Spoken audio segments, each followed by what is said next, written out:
네, 안녕하십니까.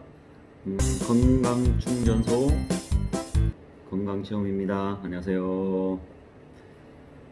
전번 시간 이어서 우리 무슨 건강책 공부했지요? 음식은 나다. 음식은 나다. 이어서 오늘 네 번째 시간을 갖겠습니다. 오늘은 비타민에 대해서 말씀드릴게요. 비타민 하면 딱 떠오르시는 게 뭐죠?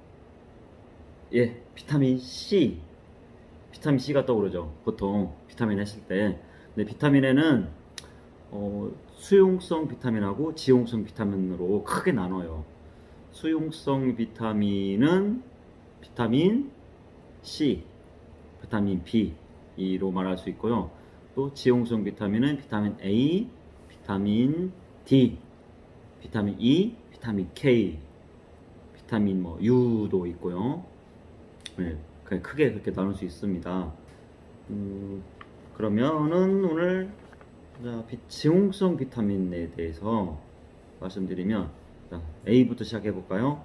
비타민 A는 딱 또 비타민 A 하면 떠오르는 것이 당근, 그죠? 당근이 떠오르죠.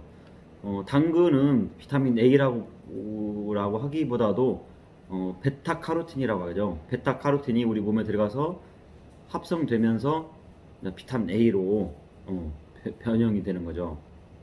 그래서 비타민 A에는 당근, 시금치, 토마토, 브로콜리 등 또 광색 채소로 말할 수 있고, 동물성으로 말하면 계란, 동물의 간 이쪽에 이제 많이 있다고 그래요. 비타민 A는 우리 피부 점막에 세균, 점막을 많이 촉촉해줘 가지고 세균을 막아주는 역할을 하거든요. 예. 그래서 1차 방어막이 되는 거예요. 비타민 A가 항산화 효과도 있죠. 또 어떤 역할을 하냐 하면 세균, 여기 써있는 1차 면역력, 피부 점막을 강화시켜서 세균 감염으로도 막아주고요. 네, 안구 건조, 눈이 시리고 또 눈물이 나는 현상, 그 다음에 피부가 푸석푸석 하신 분들 있잖아요. 비타민 A가 이거를 막아준다, 좋게 해준다. 또 야맹증, 밤에 똑같이 걸어가는데 불구하고 두 분이 걸어가. 한 분은 앞에 다 보면서 가는데 한 분이 이렇게 몰라요. 예, 헤매는 경우가 있죠. 그 야맹증이라고 하잖아요. 보통 밤에, 물론 밤에 깜깜한 밤은 안 보이는 건 당연한데 희미하게라도 그 보이는 게 눈이 이제 좋다라고 하는 거죠. 그래서 야맹증 있으신 분은 아예 그게 안 보인다라는 거죠. 또 암을 예방해요. 항산화 효과에 의해서 항산화 현상에서 암을 예방한다는 거죠. 예, 암은 또 얘기하자면 또 얘기가 할 얘기가 많으니까 일단 이렇게 그 정도 막아준다. 또 남성들 고환, 여성들 난소의 기능을 강화시켜준다. 피부 모발, 치아 성장 분화 촉진시킨다. 이게 무슨 말일까요? 피부와 모발 또 치아의 성장을 분화 촉진시킨다. 피부는 자꾸 재생이 돼야 되잖아요. 그 분화가 되죠. 이걸 잘 시켜준다는 거고, 모발도 새로 계속 윤기 나는 모발이 계속 나올 수 있도록 도와주고, 치아도 계속 튼튼하게 유지시켜준다는 거죠. 이걸 한마디로 말하면 아까 고환 난소의 기능도 강화시키고, 이거 피부 모발 치아도 분화를 촉진시킨다, 세포를. 이 얘기는 비타민 A가 세포를 분열 더 많이 활성화시키는 역할을 하는 거죠. 그래서 아이들 있잖아요. 아이들 성장 프로그램에 영양소로 성장 프로그램에 넣는 게 비타민 A도 있어요. 그래서 이게 자꾸 이제 세포 분열이 되니까 아이들 아무래도 성장에 도움되겠죠. 그래서 그게 있거든요. 다음에 제가 어린이 성장 프로그램에 관한 어떤 그런 영양소에 대해서 따로 시간을 갖도록 하겠습니다. 그 다음에 상피 조직의 분화, 이게 내내 그 뜻이잖아요. 재생시킨다라는 거. 그 다음에 정상 상태 조직을 구성한다.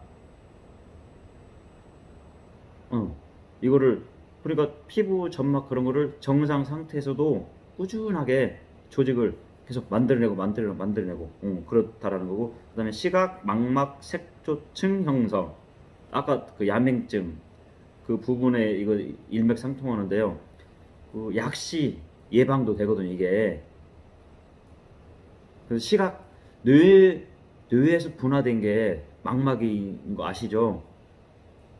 예. 그래서 이 망막 색조층을 형성한다. 이게 약간 이거 저거는 황반하고 관계되긴 한데 그 부분도 얘가 보조를 해준다는 거예요. 이 비타민 A가. 그런데 혹시 들어보신 적 있으신가요? 비타민 A를 많이 먹으면 기형아가 나온다. 이게 무슨 말일까요? 전에 저는 들어본 뉴스에서 본 적이 있거든요. 그게 합성일 때 그 얘기인 거예요. 그거를 석유든 어디서든 비타민 A를 쭉 뽑아내는 거죠. 예, 뽑아내고 합성으로 만든 비타민 A는 기형아를 만들 수 있다. 여기가 맞는 말입니다. 그럴 수도 있어요. 또 이런 것도 있어요. 비타민 C를 많이 먹었더니 신장 질환이 걸렸다. 이거 근데 비타민 A도 합성으로 만드는 걸 많이 먹으면 기형아도 나올 수 있지만 신장 질환에도 걸릴 수 있거든요. 결국은 합성이라는 게 문제가 되는 거예요. 합성. 인공적으로 만든 어디서 석유 같은 거 추출하면 신장에서 그걸 다 독소로 인식하거든요. 걔들을 그 석유 제품을. 그래서 신장이 계속 그걸 걸러줘야 되니까 얼마나 힘들겠습니까? 그거 아니래도 할 일이 너무너무 많은데 그것까지 이제 추가로 걸러줘야 되니까 독성 물질을 신장 질환에 걸릴 수밖에 없는 거죠. 또 어느 책에는 오메가3를 많이 먹으면 당뇨병에 걸린다. 이거 들어보신 적이 있죠? 한 번쯤 들어보신 분이 있을 거예요. 이것도 맞는 말이에요. 오메가3는 보통 어디에 많죠? 생선, 등푸른 생선에 많다고 그러죠. 등푸른 생선은 뭐가 있죠? 퓨린이라는 성분이 있어요. 그 퓨린을 많이 섭취하게 되면 당뇨에 걸리기도 하고 통풍에 걸리기도 해요. 그래서 지금 그 얘기가 생긴 거지. 그래서 제가 아까 전 시간에도 계속 누누이 말씀드렸죠. 천연 제품을 먹어야 된다. 근데 천연 제품 중에서도 유기농으로 만든 식품을 먹어야 된다. 그게 이 얘기거든요. 예. 가공해서 합성으로 만든 거는 결코 우리 간이나 신장, 여러 장기에 좋지 않다라는 그 말씀이고요. 그다음 비타민 D. 비타민 D는 별명이 있죠. 면역 비타민이고 항암 비타민이다. 근데 비타민 D는 햇빛만 잘 쏘이면 생긴다. 예, 맞아요. 20분에 30분 하루에 쏘이라고 하잖아요. 그게 자연의 우리 인체의 신비인데 전 시간에 콜레스테롤이 비타민 D의 원료가 된다고 그랬죠. 예, 간하고 신장에서 효소를 내뿜어서 간으로 가면 간에서 비타민 D를 만들어내는, 다시 이제 장기로 가서 다시 장에서 최종적으로 만들지만 비타민 D는 햇빛하고 콜레스테롤이 있고 간과 신장, 장이 튼튼하면 자연적으로 만들어내요. 근데 현대인들이 햇빛을 요즘 거의 안 쏘이죠. 쏘인다 치더라도 뭐 자외선 차단제도 바르고 앞에 무슨 뭐 우주인처럼 뭐 이렇게 가리잖아요. 그러다 보니 자외선을 쏘일 리가 없으니까 비타민 D도 합성될 일이 없죠. 그래서 우리나라 90% 이상 남녀 90% 이상이 비타민 D 부족으로 나왔다고 이미 발표가 됐어요. 그래서 보조 식품을 먹어주는 경우가 요즘 많더라고요, 주위에. 근데 비타민 D가 들어있는 식품이 있는데 연어, 표고버섯, 참치, 우유, 달걀, 버터 등에 많이 들어있다고 그러네요. 근데 우리가 그 하루 필요한 만큼 먹으려면 또 얼마나 많이 또 배부르게 먹어야 될까요? 예, 비타민 D의 역할이 있는데 감기나 결핵 같은 질환을 예방한답니다. 감기 같은 경우는 치료 목적으로도 쓰이는 걸로 알고 있어요. 또 류마티즘, 갑상선 질환 등 자기 면역 질환. 류마티즘은 자기 면역 질환이에요. 자가 면역 질환. 자가 면역 질환 중에 하나거든요, 류마티즘. 근데 퇴행성 관절염은 자가 면역 질환이 아니죠. 자연적으로 생긴 것, 나이 먹음에 따라서 세포가 노화돼서 생기는 거니까. 근데 류마티즘 관절염은 20대들도 걸리거든요. 자가 면역 질환에 의해서. 예, 거기에 이제 도움이 된다는 거고. 또 유방암, 여성들 유방암, 남성은 전립선암. 또 대장암 등 각종 호르몬 관련 암 예방이 된대요. 이거는 거의 뭐 학술적으로 나와 있는 그런 암이거든요. 암 예방이거든요. 유방, 전립선암, 대장암. 예. 그다음에 골다공증, 골연화증, O자형, X자형 다리, 충치 예방이 된다고 되기도 하고요. 그다음에 신장 결석 예방에 도움이 됩니다. 왜 비타민 D가? 이건 칼슘하고 연관되어 있거든요. 칼슘이 부족하면 골다공증 걸리죠. 골연화증 걸리죠. X자, O자형 걸리고, 그 다음에 신장 결석에 걸려요. 칼슘이 부족하면. 나중에 그 따로 깊이 들어가겠지만, 우리 몸에 칼슘이 부족하면 신장 결석이 걸리고 골다공증 걸리거든요. 근데 칼슘은 흡수가 돼야 되죠. 칼슘이 흡수되려면 비타민 D하고 마그네슘이 필요하거든요.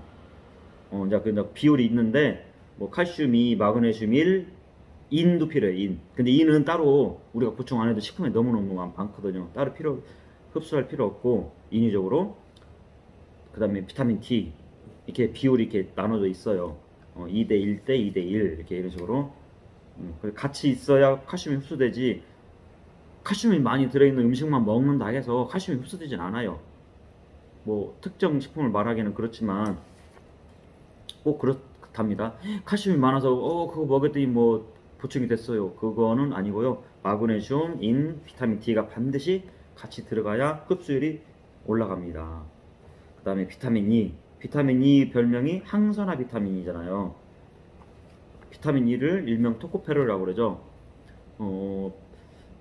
이거 비타민 E 같은 경우는 신진대사, 노화 방지, 항암 효과에 효과를 주는 비타민이라고 그러죠. 그리고 여성들 불임 있죠. 불임에 불임이 안 되는 거에 도움이 되는 거죠. 임신에 도움이 된다라는 거죠. 예, 도움이 되고, 남성들이 불임이 안 걸리려면 남성들 같은 경우는 코엔자임 Q10, 예, 제가 참고로 지금 말씀드리는 겁니다. 그 다음에 셀레늄, 그 다음에 남녀 공통으로 유산균을 잘 먹어야, 제대로 먹어줘야 장에서 그걸 모든 흡수를 도와주고, 여성들 같은 경우 장하고 자궁하고 가깝잖아요. 그래서 불임 일어나는 걸 예방할 수 있거든요. 그리고 비타민 E의 역할, 토탈적으로 몇 가지만 쭉 지금 엄청 많거든요. 근데 그 중에 몇 가지만 중요한 건 말씀드리면, 활성산소를 제거하는 효과를 증가시켜요. 아까 활성산소 뭐라고 그랬죠? 거리에 깡패라고 그랬죠. 정수부를 딱 치고 가는 뺑소니. 아주 안 좋은 거죠, 유해산소는. 그 다음에 암, 알츠하이머, 심장질환, 만성염증 등의 질병을 개선해줘요. 좋아지게 해준다고요. 뭐 치료에 확 좋다라는 게 아니라 도움이 된다는 거죠. 그 다음에 나쁜 콜레스테롤의 산화작용을 억제해요. 아까 나쁜 콜레스테롤이 뭐죠? LDL. LDL이 무조건 나쁜 건 아니죠. 아까 청수부라고 그랬잖아요. 자꾸 저거 환경미화 죄송스러운데, 어쨌든 LDL도 우리 몸에 필요하지만 너무 많으니까 문제가 되고, 또 얘들이 그 뺑소니 활성산소들이 공격을 많이 해요, 애들을. 그러다 보니 애들이 혈관을 막는 그런 부작용을 일으키거든요. 그래서 산화가 돼요. 산화가 돼서 이제 그런 부작용이 생기는 거고, 그래서 그거를 산화되는 걸 방지하는 항산화 역할을 하는 게 비타민 E예요. 그 다음에 질병과 싸우는 T세포, 면역세포죠. T세포의 힘을 강화시키는 거죠. 거기까지만 하고, 이게 되게 많거든요. 근데 비타민 E도 천연이 있고 합성이 있어요. 자꾸 천연과 합성을 왜 자꾸 강조를 할까요? 너무너무 이게 중요하기 때문에 그래요. 합성은 말 그대로 인위적으로 만드는 거기 때문에 몸에서 물론 좋은 작용도 하죠. 때에 따라서는. 근데 안 좋은 걸 너무 많이 이게 몸에서 발생시키기 때문에 자꾸 이걸 강조하는 건데, 비타민 E도 천연 비타민 E는 앞에 어떠한 제품이든지 DE-알파라고 되어 있고, 합성 제품은 DL-알파 이렇게 표기가 되거든요. 그럼 국제 표준이에요. 그걸 그래서 제가 잘 공부하고 잘 우리 관심을 갖자라는 게 이런 걸 확인하자는 거죠. 중요하니까요. 같은 돈을 들여드려도 같은 돈은 아니겠죠. 천연이 좀 비싸겠죠, 당연히. 근데 비싼 값만큼 내가 좋으려고 먹는 건데 조금 더 비싸더라도 우리 몸이 좋아야 되지 않겠습니까? 네, 거기까지만 해두고, 그다음 비타민 K. 비타민 K는 우리 장에서 만들어지거든, 합성이 되거든요. 근데 비타민 K도 비타민 K1, 2, 3가 있는데, 비타민 K1은 식물성에서 흡수가 되고, K2는 동물성에서, K3는 장에서 합성이 돼요. 우리 장. 그래서 장이 좋아야 되거든요. 근데 그럼 비타민 K를 왜 먹는데? 할 수 있죠. 이거는 혈액 응고. 우리가 상처가 나면 피가 빨리 멈춰야 되죠. 딱지가 생겨서 그 혈액 응고를 빨리 시키는 역할을 하고, 그다음에 뼈 골격에 칼슘을 접착시키는 역할을 하죠. 뼈가 칼슘이 빨리 접착이 돼야 뼈가 튼튼해지니까 그걸 도와주는 역할을 하는 거고, 그다음에 신장 조직을 만드는 데 필요하다. 신장 콩팥 있죠. 콩팥. 그 조직을 만드는데 도움을 준다는 거죠. 보조 역할을 해준다는 거죠. 이것도 얘도 중요하죠. 근데 대부분은 우리가 뭐 웬만한 일주일에 한두 번은 고기 육식을 하죠. 또 평소에 야채 과일을 먹으니까 웬만해서는 비타민 K가 부족하지 않다고 그래요. 근데 그 와중에 견과류, 여기서 이제 팁을 드리자면, 비타민 A나 비타민 E가 너무 많다거나 그러면 비타민 K가 흡수가 방해된대요. 이렇게 참고로 알아주시고, 그다음 비타민 U가 있는데, 저도 이게 좀 처음에는 생소했어요. 비타민 U를 처음 봤는데, 따로 제가 그 비타민 J에는 없는 걸로 알고 있거든요. 비타민 U가. 제 상식으로는 그렇다는 거죠. 있을 거예요, 아마. 근데 비타민 U는 어느 식물 야채 과일에 막 있냐 하면 양파, 당근, 양배추, 시금치에 많아요. 비타민 U의 효과가 뭐가 있냐면 위장 점막 손실과 궤양을 치유하는 효과가 있다고 합니다. 그 다음에 헬리코박터가 위장벽을 파괴하는 것을 보호해준대요. 제가 이거는 들은 말이 있어요. 헬리코박터를 파괴시키고 위가 좋아지려면 양배추를 많이 먹으면 된다 라는 말은 듣긴 들었어요. 여기 책에서 좀 확인이 되네요. 그리고 양배추는 삶아도 그 성분이 그대로 남아있다고 그러더라고요. 예, 어느 방송에서 들었는데. 여기까지 지금 한 15분 넘게 달려왔는데, 이거를 좀 수용성 비타민이 또 남았거든요. 이것도 하려면 꽤 시간이 걸릴 것 같아요. 이것도 다음 시간으로 해서 바로 그냥 이어서 할까요? 일단 이거를 살짝 컷하고 레디고는 다음 시간에 이어서 해볼게요. 네, 들어주셔서 감사합니다.